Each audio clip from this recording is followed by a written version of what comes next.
BDO.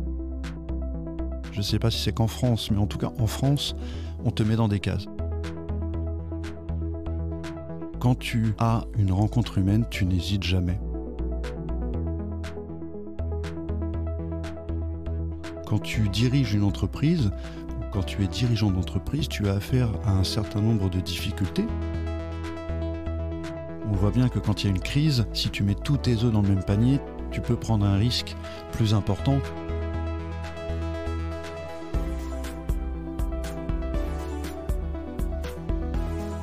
Bienvenue dans Coulisses de CEO, le podcast qui met à nu les dirigeants. Je suis Arnaud Naudan et dans chaque épisode, avec mes invités, on décrypte les challenges des leaders d'aujourd'hui et de demain. Bonjour et bienvenue dans ce nouvel épisode de Coulisses de CEO. Aujourd'hui, j'ai le plaisir de recevoir Christophe Gachin, CEO du groupe Bertrand, un acteur incontournable de l'hôtellerie et de la restauration en France. Christophe a un parcours atypique qui le distingue dans le cercle des dirigeants. Diplômé en droit, il a d'abord exercé de nombreuses années en tant qu'avocat d'affaires avant de rejoindre le groupe Bertrand en septembre 2016. Son arrivée au sein du groupe marque le début d'une nouvelle phase de croissance. Le groupe Bertrand est aujourd'hui un des leaders de l'hôtellerie et de la restauration en France, gérant plus de 1000 établissements et employant plus de 40 000 personnes. Christophe incarne cette dynamique et continue de façonner l'avenir du groupe Bertrand avec une vision résolument tournée vers l'innovation et la responsabilité sociale. Je suis très heureux de le recevoir aujourd'hui. Salut Christophe. Salut Arnaud. Est-ce qu'on pourrait, comme je le fais avec chacun des invités, nous dire d'où tu viens, où tu es né, un peu la première phase de ta vie? Alors je suis né à Val d'Oise, à Daumont plutôt, dans le Val d'Oise. Et j'ai vécu en région parisienne jusqu'à mes 13 ans, à Stains et à Garges-les-Gonesse. Et puis ensuite, je suis parti vivre en Sologne. Alors je ne sais pas si vous connaissez, mais c'est un petit village qui s'appelle La Motte-Beuvron. Non. Et dans ma génération, c'était le Collard au chaud. Et ça se passait à La Motte-Beuvron. Donc j'y ai passé de très belles années jusqu'à mes études de droit que j'ai réalisées à Tours et ensuite à Poitiers. Pourquoi le droit ? Parce que depuis que je suis tout petit, j'ai toujours essayé de comprendre comment fonctionnait, alors ça vous paraître assez étonnant, mais les chèques. Un jour, je voyais ma mère faire des chèques et je ne comprenais pas comment fonctionnait un chèque, l'endossement et ainsi de suite. Et je voulais absolument comprendre le mécanisme intellectuel juridique de l'émission d'un chèque. Alors je sais que ça va faire rire tout le monde quand je vais dire ça, mais c'est quand même un point de départ et ça m'a toujours intéressé de pouvoir comprendre des problématiques et les solutionner. Donc c'est un peu pour ça que le droit m'a intéressé et j'avais aussi une deuxième envie, c'était de vouloir être dans la police parce que j'aimais l'aspect, au-delà de l'aspect policier, j'aimais les institutions du style RAID, GIGN, c'est quelque chose qui me passionnait. Donc c'est pour ça que j'ai fait du droit et puis à un moment donné j'ai bifurqué vers le droit d'affaires pour devenir avocat. Tes parents étaient dans ce milieu-là ? Absolument pas. Absolument pas. Mon père était ouvrier, tourneur-fraiseur. Ma mère était comptable, donc absolument pas dans le domaine juridique. Ouais. Mais moi je ne sais pas, j'avais trouvé ma voie et je m'y sentais bien et donc j'ai poursuivi. Pourquoi être allé dans le business ? Dans le business parce que j'avais aussi un intérêt au-delà du juridique, c'était un intérêt lié aussi à la finance, au droit des affaires, la complexité du droit des affaires, les fusions-acquisitions. Et quand j'étais étudiant, notamment à Tours, il y avait un diplôme qui était un certificat de commerce international. Et donc ça m'intéressait de comprendre aussi les mécanismes du droit international. Et donc j'ai bifurqué vers le droit des affaires parce que je trouvais qu'il y avait une connotation complexe et donc des solutions à trouver sur des problèmes complexes. Et donc tu exerces le métier d'avocat pendant de nombreuses années, on disait ? Oui, je suis arrivé à Paris pour exercer la profession d'avocat en fin 99, début 2000, pour commencer des stages, parce que quand tu commences stagiaire dans des cabinets d'avocats. Et puis j'ai poursuivi la profession d'avocat jusqu'à septembre 2016. Qu'est-ce que tu en retires un peu avec le recul et deuxième question, qu'est-ce que ça t'a apporté en fait ? Alors, ce que j'en retire sur la profession d'avocat, une profession exceptionnelle de mon point de vue. Exceptionnelle à plusieurs titres. Exceptionnelle parce que c'est un métier difficile. Et donc ça demande une résistance à la fois physique mais aussi intellectuelle. Exceptionnelle parce que l'on rencontre bien évidemment des personnalités d'une certaine façon du monde des affaires, des entrepreneurs, des dirigeants, des juristes et autres. Donc c'est une richesse aussi de la rencontre professionnelle. Exceptionnelle aussi parce que cela forge finalement le cerveau de manière rigoureuse. C'est une vraie formation. C'est-à-dire que, au-delà de connaître le droit, il faut savoir le mettre en œuvre, ce droit, au service, parce que ça ne sert qu'à ça d'ailleurs, au service du business. Et donc c'était pour moi une formation exceptionnelle de pouvoir comprendre la mécanique intellectuelle juridique pour pouvoir y apporter des solutions dans le monde des affaires. Donc c'est ça que j'en retiens. Alors qu'est-ce que ça m'a apporté ? Ça m'a apporté justement cette possibilité de pouvoir analyser différentes situations pour y apporter des solutions. Parce qu'à nouveau, quand tu diriges une entreprise ou quand tu es dirigeant d'entreprise, tu as affaire à un certain nombre de difficultés à tout niveau, dans tous les domaines, et tu dois y apporter des solutions et des solutions pérennes. Et ça, le domaine juridique m'a fortement aidé pour pouvoir justement aborder des problématiques et y apporter des solutions. Alors je dis souvent problème égale solution. D'ailleurs, ma vie ne fonctionne que comme ça. Il n'y a pas de problème, il n'y a que des solutions. Et je pense que c'est important de pouvoir l'expliquer aussi aux collaboratrices et aux collaborateurs, surtout dans le monde dans lequel on vit, où on s'aperçoit qu'on est face à énormément de difficultés. Tout est complexe, mais en même temps, il y aura toujours une solution. En même temps, il y aura toujours un monde meilleur. Et je trouve que lorsque l'on vient de l'univers juridique, alors c'est vrai que peut-être que je fais partie des exceptions, mais je ne pense pas que je sois le seul. Mais je pense que moi, ce que cela révèle, c'est que finalement, on peut avoir plusieurs vies dans une vie. Moi, je me souviens de mes parents et de mes grands-parents qui disaient ce qui est exceptionnel, c'est de pouvoir avoir plusieurs vies dans une vie. Eh bien, c'est un peu ce que je fais. Et je trouve que c'est assez exceptionnel, surtout que Olivier Bertrand ait pu me donner cette possibilité-là d'avoir une deuxième vie. Tu te considérais comme un consultant, comme un conseil ? Alors, quand j'étais avocat, je me considérais comme un conseil loyal et engagé. C'est-à-dire que quand tu es dirigeant et que tu t'adresses à des conseils, qu'ils soient comptables, experts comptables, financiers, banquiers, avocats ou autres, tu cherches avant tout à avoir quelqu'un qui te comprenne, quelqu'un qui puisse être loyal, quelqu'un sur qui tu peux te reposer en toute confiance pour avoir les meilleurs conseils. C'est ça ce que tu recherches d'un conseil. Et moi, quand j'étais avocat, très vite, j'avais compris que c'est ce que je souhaitais apporter à mes clients. C'est-à-dire une vraie relation de confiance, parce qu'à nouveau, c'est comme les médecins de famille. Les médecins de famille, quand tu les vois, quand tu les consultes, tu leur dévoiles des secrets. Et ça fait justement partie des professions. D'ailleurs, la profession d'avocat, pour moi, c'est une belle profession parce que tu es le gardien de ce secret. Et ça, c'est extrêmement important. Et donc, c'était extrêmement valorisant pour moi que de pouvoir apporter auprès de mes clients, justement, cette confiance et leur montrer que j'étais là pour leur trouver des solutions et qu'ils puissent bien dormir. C'est ça aussi, hein. Quand tu es là pour conseiller tes clients, quels qu'ils soient, tu dois faire en sorte qu'ils puissent se reposer sur toi pour prendre les meilleures décisions possibles pour avancer. Fier d'avoir été avocat.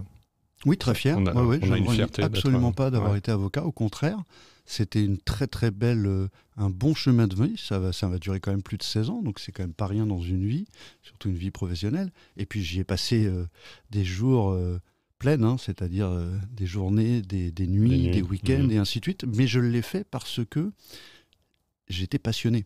Et je trouve que la vie mérite d'être vécue parce que tu es passionné, parce que tu aimes ce que tu fais. Et pour moi, c'était une très grande chance de pouvoir vivre finalement mon métier par passion. On ne me l'a pas imposé, je ne l'ai pas subi, je ne l'ai fait que parce que j'en avais envie. Donc oui, je suis très fier de l'avoir été. Tu es le premier que je reçois être dirigeant avec un parcours d'avocat, mais je vois très bien ce que ça peut apporter finalement dans un comité de direction. Disons que je pense que depuis quelque temps, et probablement aussi depuis la Covid, je pense qu'il y en a de plus en plus. Je pense qu'il y en a de plus en plus pour différentes raisons. La première, c'est que ce sont des personnes qui ont aussi eu l'habitude de gérer des crises. Hein, quand tu es profession avocat, tu as géré des crises, que ce soit dans des contentieux, tu as pu gérer aussi des opérations très importantes où ce n'était pas des crises financières, mais il y avait énormément de tensions, des enjeux très forts. Absolument. Et donc je pense que dans des moments post-Covid, il y a eu probablement des entreprises qui ont eu besoin de s'entourer de juristes auprès de leur comité exécutif ou leur comité de direction pour justement avoir des, entre guillemets, experts de la gestion de crise. Ça, c'est une chose. La deuxième chose, c'est que ça vient quand même fortement des États-Unis. Enfin, moi, j'ai toujours eu ce rêve américain, entre guillemets, où aussi plus jeune, je me disais un jour, je ferai un MBA aux États-Unis parce que je n'avais pas une vocation à rester avocat d'affaires dans le sens où à rester toute ma vie conseil. Je ne sais pas pourquoi, je savais aussi que j'allais basculer dans, entre guillemets, l'autre monde, justement, de ceux qui décident. Et plus jeune, je me disais un jour, je ferai un MBA aux États-Unis, sauf que ça, c'était un vieux rêve, puisque quand tu commences à travailler, en règle générale, bah, tu passes à une autre vie qui est la vie professionnelle, et tu oublies assez vite de retourner dans les études. Donc je ne l'ai pas fait, mais d'une certaine façon, j'ai pu, grâce à mon arrivée au sein du groupe Bertrand, vivre mon propre MBA, mais le plus rapidement possible, c'est-à-dire extrêmement rapidement sur le plan pratique, quoi. Tu vois, j'aurais adoré être avocat, moi. Ah oui ? C'est un métier qui forme bien. Je pense que tu vois des choses quand tu es avocat d'affaires dans des gros deals, où finalement tu as vu tout de bout en bout, quoi. Oui, ça forme à l'excellence, de mon point de vue, et à la performance. Après, ça a un défaut, c'est que c'est de l'entre-soi. Donc ça, c'est pas un univers qui me correspond parfaitement, dans le sens où professionnellement, tu ne rencontres que des personnes qui, de près ou de loin, finalement, sont soit juristes, soit dirigeants, donc qui, d'une certaine façon, sont un peu formés intellectuellement de la même façon que toi. C'est ce que j'appelle, en ce qui me concerne, de l'entre-soi professionnel. Voilà. C'est pas non plus le vrai monde. Et je me souviens, Olivier, lorsque un jour il m'a proposé de rejoindre son groupe, il m'avait dit tu viens à mes côtés, tu vas vivre dans la vraie vie. Voilà, la vraie vie des gens. Et je comprends ce qu'il voulait dire. Je comprends ce qu'il voulait dire parce que quand tu es conseil, c'est pas que c'est facile, mais tu conseilles, comme son nom l'indique. Les conseilleurs ne sont pas les payeurs. Ouais. Absolument. Donc c'est vrai que c'est une autre vie. Mais c'était très utile pour moi de la comprendre pour justement aussi probablement passer de l'autre côté, entre guillemets. Alors certains ne réussissent pas forcément. Bon, moi, je considère avoir plutôt bien réussi finalement mon changement de vie. Mais c'est vrai que c'était utile quand même pour moi de vivre toutes ces années pour pouvoir ensuite passer de l'autre côté. Ouais, quand même. Comment ça s'est passé et dans quel état d'esprit tu étais à ce moment ? T'as hésité J'ai jamais hésité. T'as jamais hésité ? J'ai jamais hésité parce que je ne l'ai fait qu'une fois dans ma vie, je ne le ferai qu'une fois dans ma vie. Donc en fait, c'est une rencontre humaine. Donc quand tu as une rencontre humaine, tu n'hésites jamais. Je ne sais pas comment te dire. Je ne peux même pas l'expliquer. C'est-à-dire pour moi, j'ai toujours su que je serais avocat. Et j'ai toujours su qu'à un moment donné, je basculerais probablement dans le côté des affaires de l'entreprise. Mais une fois que je te dis ça, je ne savais pas comment. Et puis un jour, j'ai eu cette rencontre. Bon, comme probablement beaucoup ont des rencontres humaines, professionnelles, personnelles.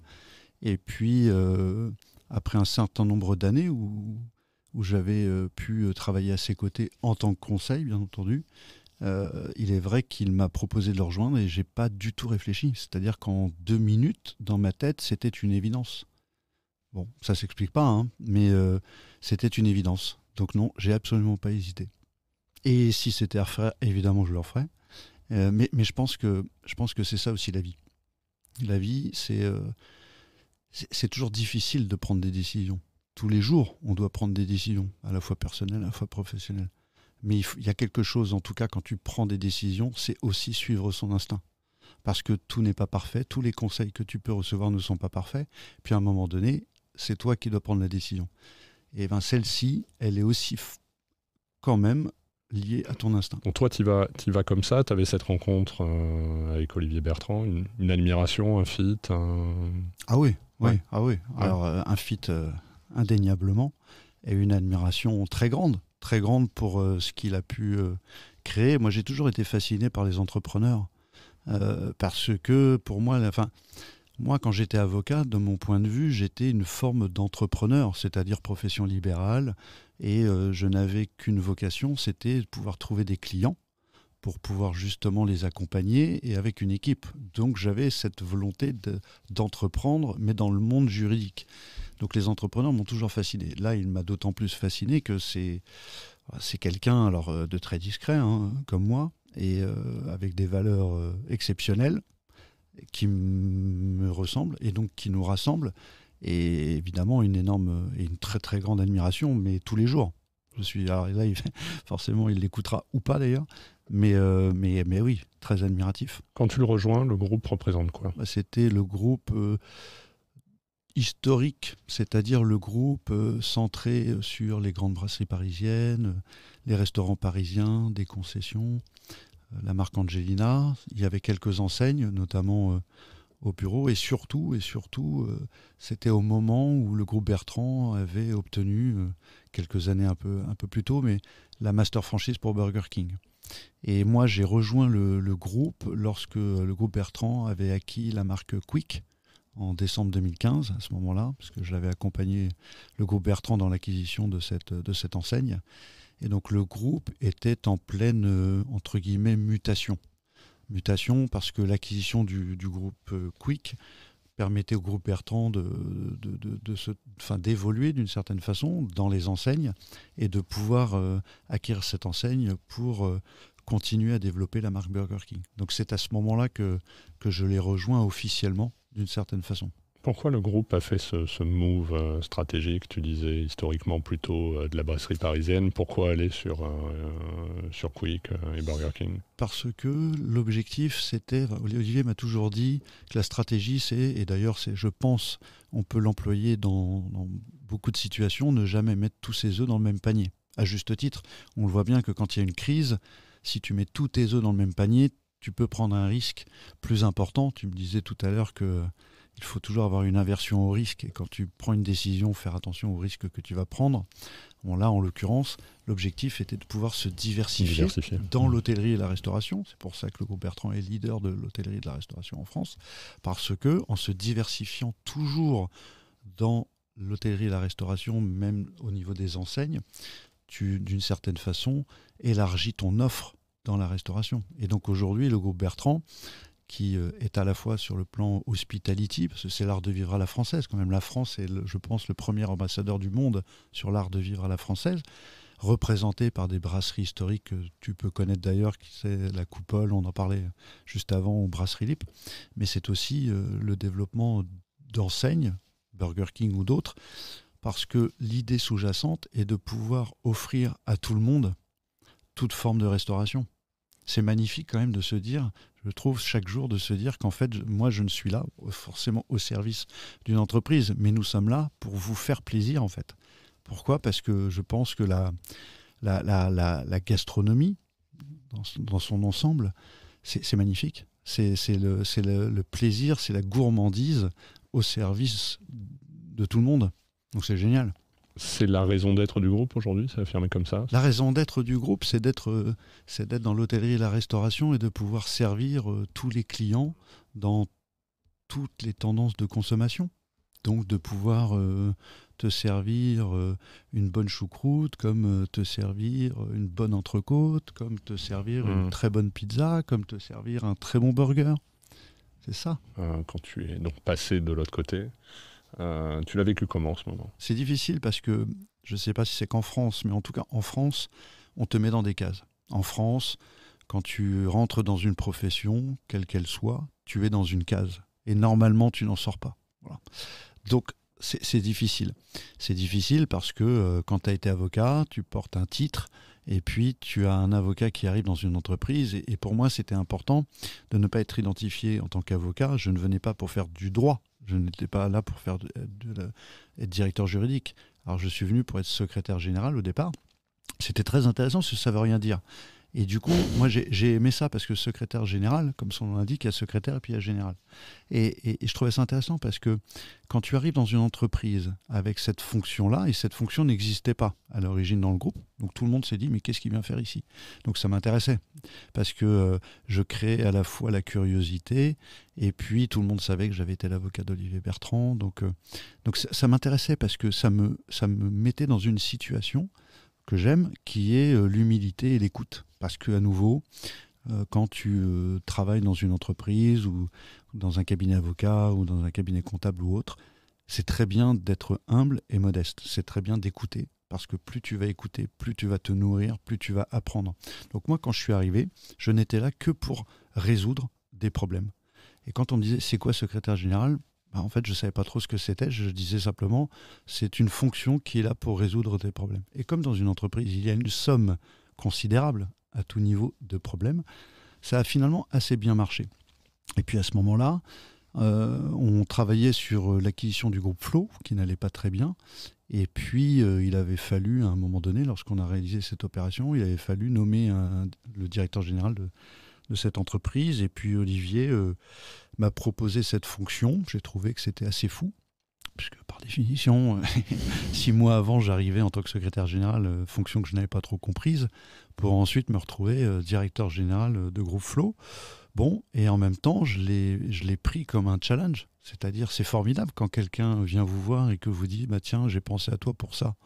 En fait, ça ne se refuse jamais. C'est-à-dire que la première chose qu'il faut faire, c'est dire oui et 1000 fois oui, puisque par définition, c'est une confiance absolue. Donc là non plus, tu n'as pas hésité. Non, parce que non.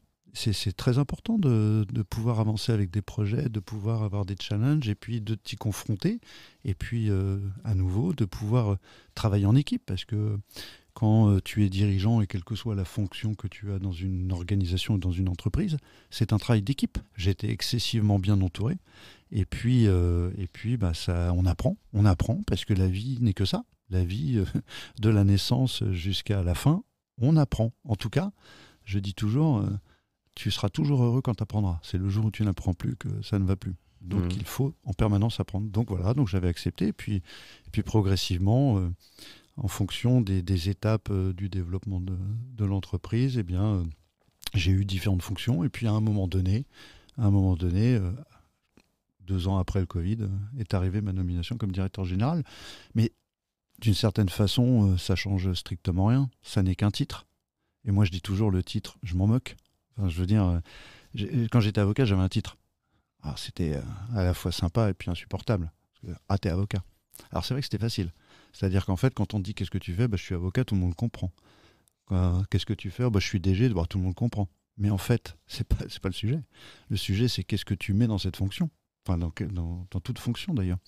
Donc, pour moi, le plus important, c'est qu'est-ce que je peux offrir à l'entreprise et qu'est-ce que je peux apporter au développement et au bien-être de l'entreprise, en fait, au-delà de la fonction. Pourquoi ils t'ont nommé ?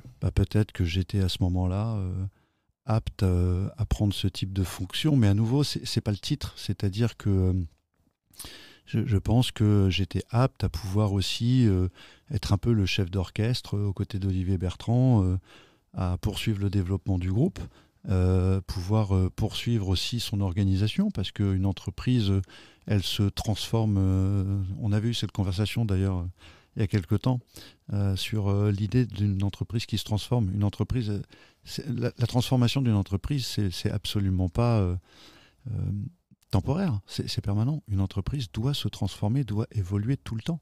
Donc peut-être qu'à ce moment-là, il a été considéré que j'étais la personne qui pouvait aussi être à même de pouvoir poursuivre le développement, son organisation, sa structuration. Tu as senti un changement entre CEO et pas CEO? En ce qui me concerne, non. J'ai pas changé d'un poil, et je ne changerai pas d'ailleurs.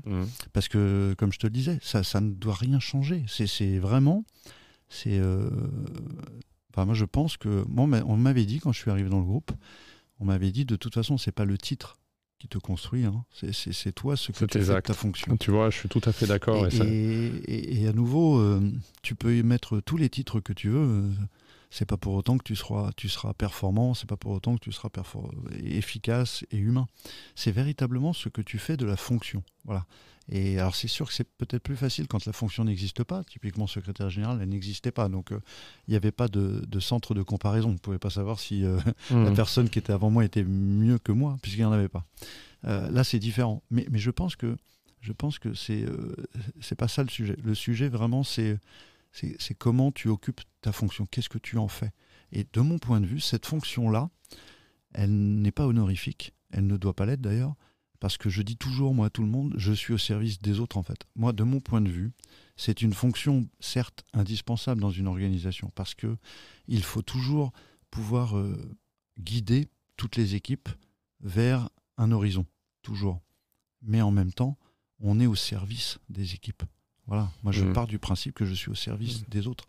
Les autres ne sont pas à mon service. Maintenant, dans une entreprise, c'est un monde quand même un peu différent probablement que des cabinets d'avocats ou d'autres structures, c'est-à-dire qu'il y a quand même une notion de hiérarchie. Et c'est un peu comme à l'armée, voilà, il y a une forte notion hiérarchique. Donc c'est pas qu'il faut absolument donner des titres aux différentes personnes pour qu'elles puissent se réaliser, ça je suis tout à fait d'accord avec toi, mais c'est aussi important de pouvoir le faire parce que c'est une forme, pas uniquement, mais c'est aussi une forme de reconnaissance. C'est-à-dire que c'est une forme de reconnaissance sociale au sein d'une entreprise, de pouvoir te dire merci. Merci pour ce que tu as fait, et donc pour te remercier, je te propose une promotion. Ça, je trouve que c'est très valorisant, c'est-à-dire que c'est toujours plus valorisant. Interne et externe, d'ailleurs. Interne et externe, mais c'est très valorisant aussi de pouvoir le faire en interne. Moi, je trouve que j'ai à cœur de pouvoir réaliser des promotions internes, parce que c'est, d'une certaine façon, c'est facile, entre guillemets, de pouvoir faire des promotions externes. Mais il y a quand même des gens, beaucoup d'ailleurs, en tout cas chez nous, beaucoup, des collaboratrices et des collaborateurs fortement engagés et loyaux. Et ça, d'une certaine façon, et c'est moi le premier, moi je suis très loyal et très engagé, et je le serai toute ma vie, auprès en tout cas d'Olivier Bertrand, c'est que c'est quelque chose d'inestimable. Dans le monde dans lequel on vit, on le voit, hein, notamment chez les jeunes, c'est quelque chose qui parfois peut se perdre. Alors, je ne sais pas pourquoi d'ailleurs, mais probablement parce qu'on est confronté à énormément de crises, et donc depuis la période Covid, je pense que les plus jeunes ont aussi constaté qu'il est important de vivre une vie personnelle. Mais à nouveau, j'ai envie de dire, on peut aussi être fortement engagé, loyal et motivé, et pouvoir vivre une vie personnelle. C'est ce qui forme l'équilibre. Sur ce sujet de loyauté, je ne sais pas si tu as déjà vu cette conférence de Simon Sinek où il explique qu'il a posé la question au patron des Navy Seals, qu'il considère comme peut-être l'équipe la plus performante qui soit. Ouais. Et en fait, il dit tout le monde veut dans son équipe le top performer loyal. Ça, évidemment, tout le monde le veut. Par contre, par rapport à un top performer, mais qui manque de loyauté, quelqu'un qui a beaucoup de loyauté, mais qui est peut-être moins performeur, ils choisissent systématiquement la loyauté. La loyauté, oui. Ah oui, c'est pour ça que l'équipe fonctionne, en fait. Alors que celui qui est top performer, mais qui manque de loyauté, finalement, il est toxique dans une organisation, il vaut mieux s'en passer. Et quand c'est marrant, les Navy Seals, parce que c'est quelque chose qui m'impressionne, moi, les Navy Seals, le GIGN, le RAID, enfin, ça, c'est impressionnant, parce que justement, je pense que on ne laisse personne sur le côté. Si demain, tu as un commando de six hommes et femmes qui partent au combat, s'il y a la moindre difficulté, tu n'abandonnes personne au combat. Ça, c'est ce qui s'appelle la loyauté, c'est la solidarité. Si tu es que dans la performance, là, c'est là où tout tombe. Donc je comprends parfaitement. Et à nouveau, c'est bien d'avoir les deux. Ça, tout le monde en rêve, on est bien d'accord. Mais je pense que la loyauté, c'est encore plus important. La solidarité, l'esprit d'équipe. D'ailleurs, je fais souvent des comparaisons avec le rugby. Le rugby, c'est pas un sport que j'ai pratiqué, mais le rugby, c'est un sport que je comprends par ses valeurs. Parce que le rugby, c'est l'esprit d'équipe, on avance tous dans le même sens, on recule tous dans le même sens, on est solidaires et on est loyaux les uns les autres. Bon, ça, ce sont des valeurs qui, je pense, nous rassemblent plus ou moins toutes et tous. Quelle est l'ambition, la stratégie pour le groupe Bertrand ? La stratégie du groupe, alors où est-ce qu'on veut l'emmener ? La stratégie du groupe, c'est de poursuivre son développement, c'est-à-dire que l'année dernière, en juillet 2023, on avait un peu travaillé sur une nouvelle organisation, puisqu'en fait on avait créé Bertrand Franchise, Bertrand Hospitality, qui sont les deux jambes en fait du groupe, et on disait deux jambes bien solides pour aller encore plus vite, pour pouvoir accélérer. Et la stratégie, c'est de poursuivre son développement dans l'hôtellerie, poursuivre son développement par différentes enseignes, puisqu'on veut toujours aussi pouvoir satisfaire nos partenaires, c'est-à-dire des franchisés, puisque Bertrand Franchise, comme son nom l'indique, c'est de la franchise, donc pouvoir satisfaire des partenaires franchisés dans leur développement, pouvoir aussi travailler sur des évolutions de concepts pour faire face à des tendances de consommation, puisque c'est aussi ce qu'on peut constater, c'est-à-dire que le client est entre guillemets à la fois fidèle et volatile. Et le client est très exigeant aujourd'hui. Le client, un jour, il va manger du poulet frit, et puis le lendemain, il va vouloir manger un burger, ou il va vouloir manger une belle entrecôte. Donc l'objectif, c'est de pouvoir les fidéliser, pouvoir faire en sorte qu'ils reviennent, pouvoir faire en sorte qu'ils soient satisfaits, à la fois de la qualité de ce qu'ils vont avoir dans les assiettes, et puis aussi du prix. On le sait bien, en ce moment, on le voit encore plus avec les crises que l'on peut affronter. Donc la stratégie du groupe, c'est de poursuivre son développement de manière raisonnée et raisonnable, mais toujours aller dans le même sens, c'est-à-dire pouvoir, au-delà de croître, c'est pouvoir continuer à développer des enseignes, continuer à développer ses belles brasseries, continuer à développer ses hôtels. Tu l'évoquais, mais on vit un contexte économique, politique qui est très compliqué. Tu peux nous en dire un peu plus là, sur ce que vous vivez aujourd'hui? Un peu comme vous, non? C'est-à-dire que sur le plan politique, un peu comme vous, c'est-à-dire nous sommes des spectateurs de la vie politique, avant tout, hein. Voilà. Et puis après, sur le plan économique, on voit bien que les consommateurs français font des arbitrages parce qu'ils ont probablement vécu une situation politique un peu inquiétante, avec des questions, pas de gouvernement pendant un certain temps. On voit bien, enfin en tout cas c'est ce que je constate, c'est que le gouvernement travaille sur un budget 2025, on ne sait pas du tout ce qui va en ressortir. Donc les Français, moi le premier d'ailleurs, parce que je suis un Français comme d'autres, je regarde ce qui se passe, je m'interroge. Donc mon constat, c'est simplement qu'on en est là. Et en même temps, naturellement optimiste. On vient de vivre les JO, c'était juste exceptionnel. Ça s'est passé? Exceptionnel. Enfin, c'était exceptionnel. Alors, moi, j'y suis resté un peu à Paris, et c'est vrai que c'était exceptionnel que de voir les Jeux Olympiques à Paris, hein. Beaucoup de Parisiens sont partis, mais quand on y est resté un peu, on s'apercevait que... Donc, d'une certaine façon, ça aussi, c'est... Moi, j'ai couru le marathon des Jeux. Ah oui? Mais c'était exceptionnel. J'imagine. Exceptionnel. Ouais, j'imagine. Ouais, l'ambiance était dingue. Ouais. Mais, Ah non, c'est... Ouais. Alors moi, j'ai fait 3 marathons dans ma vie, et c'est exceptionnel, les marathons. Donc ça, c'est une magnifique vitrine pour la France. C'est quand même une magnifique vitrine. Combien de fois il y a eu des JO bashing, ça va pas bien se passer, blablabla. Bon, voilà, il y a beaucoup de pessimistes. Mais nous sommes résolument optimistes. Donc c'est une belle vitrine qui va pouvoir faire venir des touristes, parce que la France reste la France. Paris, et les touristes adorent la France et adorent Paris. Donc il y aura toujours beaucoup de clients dans nos magnifiques brasseries. Il y aura toujours beaucoup de clients dans les restaurants. Mais c'est vrai que on est toujours face à des situations. Alors là, maintenant, c'est la pluie en ce moment. Donc à chaque fois que je vais à un endroit, j'en peux plus de la pluie. Il faut être optimiste. Mais tu vois l'impact concrètement sur ton chiffre d'affaires? La météo, en tout cas, oui, joue aujourd'hui, a un impact sur le quotidien des Français. Moi, je pense que la météo fait que le soir, quand vous rentrez à la maison, et en ce moment, il pleut, c'est marrant, en ce moment, il pleut à 18h tous les jours. C'est juste au moment où les gens commencent à sortir du travail et se disent, tiens, je vais aller prendre un apéro, et là, hop, il pleut. Bon, là, je me mets à la place de tout le monde, je rentre chez moi, je ne ressors pas. Donc oui, c'est-à-dire qu'aujourd'hui, ça joue sur le moral. Donc quand ça joue sur le moral, tu vas peut-être un peu moins au restaurant. Et en même temps, c'est aussi l'occasion de pouvoir justement faire en sorte de les faire venir dans les restaurants, parce que tu leur fais vivre aussi une belle expérience. Et les gens ont besoin de se divertir. Les gens ont besoin de se divertir dans un cadre sympathique, de bien manger et de vivre une expérience.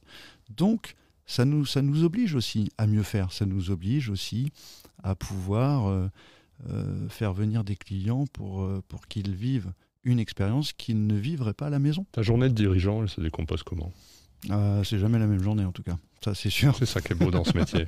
C'est ça qui est beau. Ouais, c'est ça qui est beau dans ce métier. J'ai pas de journée type, en fait. J'ai pas de journée type. On peut dire qu'on a tous une journée type. On a des rendez-vous, on a des visites de restaurants, on a différents sujets. Tu te déplaces beaucoup dans les restaurants? Je me déplace dans la France entière 4 fois par mois à peu près. Alors certains diront que c'est pas assez, et en même temps c'est 4 fois par mois. Donc moi, j'ai le CEO de Bâche que j'ai eu dans les premiers invités, Pierre-Arnaud Grenade. Lui, je crois que c'est systématiquement tous les jeudis, il est dans un magasin. Et c'est très important que les équipes qui travaillent au siège d'une entreprise aille en fait sur ce qu'on appelle nous le terrain, comprendre comment fonctionne un restaurant, parce que on se nourrit énormément en fait quand on va sur le terrain. On se nourrit ne serait-ce que déjà de comprendre comment ça fonctionne, on se nourrit en discutant avec les équipes et on se nourrit pour aussi comprendre les difficultés, parfois des difficultés d'exécution, parfois des difficultés de recrutement et ainsi de suite. Donc c'est extrêmement important que tout le monde puisse se déplacer sur le terrain pour justement bien comprendre les problématiques et y apporter les meilleures solutions pratiques. Parce qu'à nouveau, on n'est pas dans la théorie. Des restaurants, il y a des équipes dans un restaurant, il y a des équipes qui travaillent en cuisine, il y a des équipes qui travaillent en salle. Et donc les équipes vivent des problèmes à la fois de recrutement, des problèmes d'exécution et autres. Et c'est important que les équipes du siège puissent aller sur le terrain et se nourrir de cela pour y apporter les meilleures solutions. Moi, je dis toujours, on ne pose jamais le terrain et le siège. Le terrain et le siège, ça doit être complémentaire. Ça doit s'imbriquer l'un à l'autre. C'est extrêmement important. Donc, j'ai pas de journée type. Et puis, après, on peut avoir des difficultés une journée, donc il faut trouver des solutions de manière immédiate. Enfin, non, il n'y a pas de journée type. Forcément, c'est très actif. Tirer jusqu'à dire que finalement, dirigeant, tu ne gères que des problèmes. On peut pas se plaindre. Voilà. On peut pas se plaindre parce que tout le monde a des problèmes. Voilà. Tout le monde a des problèmes personnels, tout le monde a des problèmes professionnels, mais c'est juste exceptionnel. Enfin, ce qui me concerne, par exemple, c'est exceptionnel ce que je vis. Tu as commencé cet entretien en me disant que j'étais avocat et que c'était rare qu'un avocat se retrouve dirigeant. Tu vois, tu as déjà tout dit en fait dans ton introduction. Donc, c'est exceptionnel ce que je vis. Moi, tous les jours, je remercie, déjà Olivier, forcément, mais je me dis, mais c'est exceptionnel la vie que j'ai. Donc, on n'a pas le droit de se plaindre. Voilà, En plus, je suis quelqu'un, je ne supporte pas de me plaindre. Ça, c'est insupportable. Et je dis toujours, il n'y a pas de problème, il n'y a que des solutions. Donc on n'est pas là pour gérer des problèmes, bien entendu. On en a, comme tout le monde, mais c'est pas grave. C'est pas grave, en fait. Parce que c'est juste magnifique ce que l'on peut faire. Alors, forcément, quand je vais dire ça, des collaboratrices ou collaborateurs de toute entreprise diront, bah oui, mais enfin, lui, il est dirigeant, donc c'est plus facile pour lui que pour nous. Peut-être, mais je pense qu'en fait la vie doit être prise de cette façon-là. Voilà, moi j'ai une fille, je ne rêve pas qu'elle devienne, je sais pas, avocate, dirigeante, peu m'importe en fait. Moi je rêve simplement qu'elle soit heureuse dans ce qu'elle fait. C'est ça qui compte, c'est d'être heureux dans ce que nous faisons. Et donc finalement quand on se lève le matin, certains diraient, moi j'ai une boule dans le ventre. Bon, c'est là où par contre il faut s'inquiéter. C'est là où il y a un problème. Voilà. Mais moi j'ai pas de boule dans le ventre quand je me lève le matin. Au contraire, je suis. En plus j'adore, je cours tous les matins quasiment. Donc déjà je vis déjà ma première vie, c'est que le matin je vais courir. Donc déjà ça me permet déjà de ne pas être dérangé. Voilà. Je connais ça. Absolument. Et quand j'arrive ensuite, franchement c'est génial. C'est génial. Donc voilà. Donc non, nous ne sommes pas des dirigeants de problèmes. Nous sommes des dirigeants qui travaillons au service d'une entreprise pour l'amener là où elle doit être, évidemment le mieux possible, mais sur la route, parfois tu peux avoir un arbre qui tombe, c'est pas grave, tu le ramasses et tu le mets à côté, puis tu continues d'avancer. On pourrait se dire c'est linéaire, c'est que du succès, j'imagine que ça n'a pas été le cas.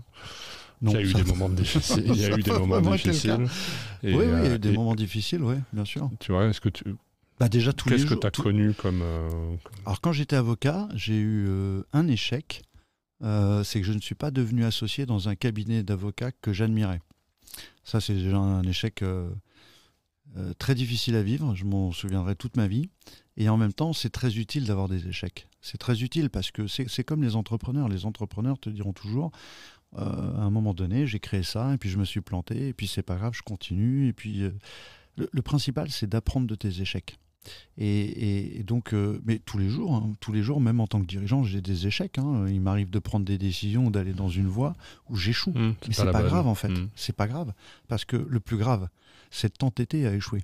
C'est-à-dire que le plus grave en fait, c'est que quand tu as un échec, tu ne le reconnais pas et tu continues à avancer, puis tu te prends un mur. Ça, c'est grave.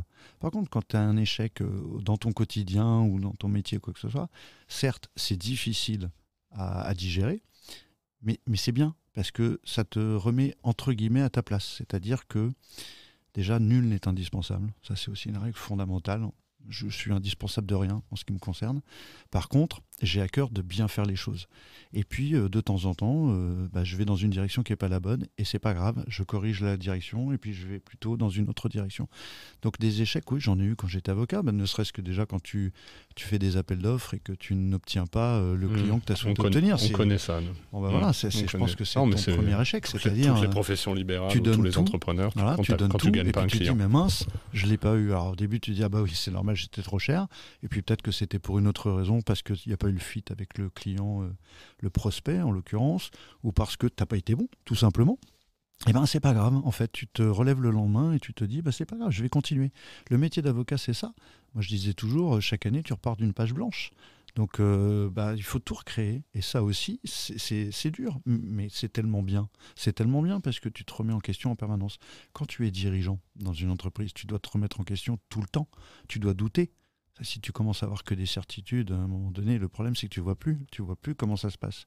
Et donc, tu dois douter, te poser tout le temps des questions, innover, créer, parce que c'est bien de te poser des questions et puis de te dire, là, je serais peut-être comme ça, puis là, je serais peut-être comme ça.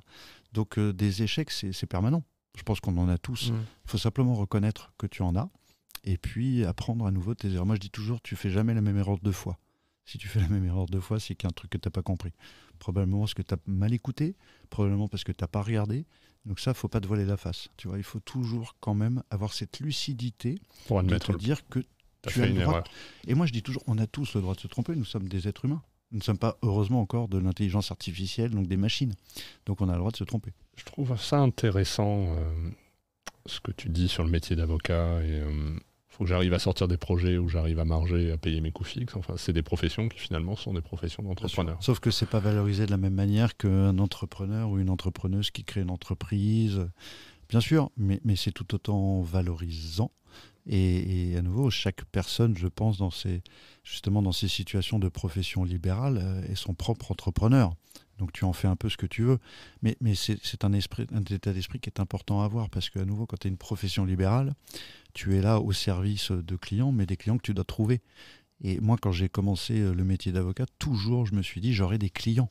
Sinon, ça n'avait pas de sens pour moi en fait d'être avocat. Il fallait que j'ai des clients. Parce que le plus dur, c'est de les garder, les clients. C'est pas de les obtenir, c'est de les garder, de les fidéliser. Je pourrais dire, tout le monde a des clients. Certes, probablement. Oh, les clients sont assez fidèles à l'avocat, généralement. Oui, mais il faut surtout te dire que tu dois être bon tout le temps pour pouvoir le fidéliser. Et c'est normal. Quand tu vas au restaurant, imagine, tu vas toujours dans le même endroit et puis un jour, tu es insatisfait du plat que tu as commandé. Est-ce que tu reviens ou est-ce que du coup tu te dis, je vais peut-être aller ailleurs. Aujourd'hui, les clients peuvent se dire, demain je ne reviendrai pas. Donc ça nous oblige à être bon tous les jours. Tout le temps. Parce que tous les jours, tu es confronté à un client. Je me pose souvent la question le soir, est-ce que tu as bien fait les choses? Non, là probablement tu t'es planté, tu aurais pu le faire un peu mieux. Comment tu le gères, toi? Alors je ne supporte pas, il y a quelque chose que je ne supporte pas, l'échec. On en parlait tout à l'heure, tu échoues. Mais pour moi, ça m'est insupportable. C'est-à-dire que j'aime bien faire les choses. Je suis très exigeant sur moi-même. Forcément, je suis exigeant pour les autres, mais d'abord sur moi. Voilà, c'est-à-dire que je pars du principe qu'il faut que je sois bon à tout point de vue. Parce que j'ai pas le droit de me plaindre, voilà. Et comme j'ai pas le droit de me plaindre, je vais courir le matin parce que ça me permet de me libérer un peu l'esprit et puis en même temps d'être en forme physique, parce que derrière il faut que j'emmène une entreprise avec différents dirigeants, on forme une équipe, je suis pas tout seul bien sûr, mais c'est important de pouvoir le faire. Donc oui, aller courir, ça me permet d'évacuer. Moi, c'est ma forme d'évacuation d'une forme de stress. Enfin, nous sommes tous des êtres humains, donc on a tous une forme de stress. On stresse tous d'une façon ou d'une autre. En revanche, moi, je ne suis pas là pour apporter du stress aux équipes. Les équipes, elles ont suffisamment de stress qu'elles se mettent elles-mêmes. Moi, ce n'est pas mon rôle que d'aller les stresser. Mon rôle, à nouveau, c'est d'aller les aider et de les accompagner vers un but. Donc moi, d'une certaine façon, comme je suis aussi un être humain, comme toi, comme tout le monde, il faut que j'ai une forme de recul pour justement pouvoir remplir ce rôle. Et ce recul, je l'ai parce que chaque jour qui passe, je me dis c'est exceptionnel la vie que nous menons. C'est exceptionnel ce que nous pouvons offrir à cette entreprise et l'amener là où souhaitons l'amener. Donc c'est probablement ce qui m'aide. Et puis des doutes, c'est permanent. Alors en plus, moi j'avais un peu le complexe de l'imposteur. Forcément, quand tu es avocat et puis après tu te retrouves en entreprise, tu dis, le besoin de prouver que... Ouais. Tu sais, je me dis toujours pourquoi moi ? Qu'est-ce que j'ai pu faire dans ma vie pour en arriver là en fait ? Qu'est-ce qui a fait que, partant de là où je suis parti, qu'est-ce qui a fait que je sois devenu avocat ? Qu'est-ce qui a fait qu'ensuite j'ai pu rencontrer Olivier Bertrand ? Qu'est-ce qui a fait qu'ensuite j'ai pu réussir à être à ses côtés ? Parce que voilà, ça aurait pu ne pas fonctionner. Permets-moi de penser que chaque jour qui passe, je doute. Mais je doute non pas de mes compétences.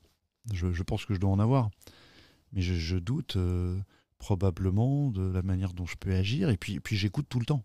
Parce que moi, j'apprends tout le temps, en fait. Est-ce que tu te formes ? Est-ce que tu lis ? Est-ce que tu... Alors oui, je lis. En tout cas, je lis certains articles sur des sujets... Enfin, je m'alimente de tout. Donc de la lecture, parfois de podcasts, d'ailleurs, de plus en plus, parce que le podcast, c'est quand même... C'est pratique, surtout quand on court. Ouais, c'est pratique. Et puis surtout aux États-Unis, on s'aperçoit que ça existe depuis plus de 5 ans et que ça arrive en France de manière assez forte. On a toujours un train de retard par rapport aux États-Unis. Et puis, puis surtout, j'écoute. Et le premier que j'écoute, c'est le fondateur du groupe Bertrand. C'est que j'ai cette chance d'être à ses côtés et d'écouter tous les jours ce qu'il peut m'apprendre. Donc, et c'est très important. On doit écouter. Et puis, comme si tout à l'heure on parle en dehors de ce podcast et que tu me donnes des conseils, je vais t'écouter. En fait, il faut écouter. Et je sais pas, on n'est pas formé en fait pour être ce que nous sommes. On l'est ou on ne l'est pas. On le devient ou on le devient pas. Mais on n'est pas formé. Qui est formé pour être parent ? Moi, je me souviens quand j'ai eu la naissance de ma fille, il y avait plein de livres. Hein. Comment être un bon père, comment être une belle mère. Bon, j'ai jamais lu tous ces livres parce qu'à la fin, t'apprends en marchant. Et en fait, la vie, c'est ça. T'apprends en marchant. Dans le groupe, je ne suis entouré que de gens formidables, très très forts dans plein de domaines. Je les écoute tous les jours. Ils me nourrissent, en fait. C'est ça le plus important. On va rester là-dessus pour finir. Écoute, merci beaucoup. C'est passé, tu vois, j'ai pas vu l'heure passer. Très heureux de cette conversation. Merci d'avoir partagé ton parcours, ta vision. Je te souhaite le meilleur à toi et tes collaborateurs pour le groupe Bertrand. Et puis, ceux qui nous écoutent, rendez-vous la semaine prochaine pour un nouvel épisode. Salut Christophe. Merci, au revoir. Merci beaucoup d'avoir écouté cet épisode de Coulisses de CEO. Je vous donne rendez-vous la semaine prochaine avec un nouvel invité. Pour ne manquer aucun épisode, abonnez-vous sur votre plateforme d'écoute préférée et partagez l'épisode parce que le podcast, finalement, comme les valeurs d'une entreprise, ça se partage.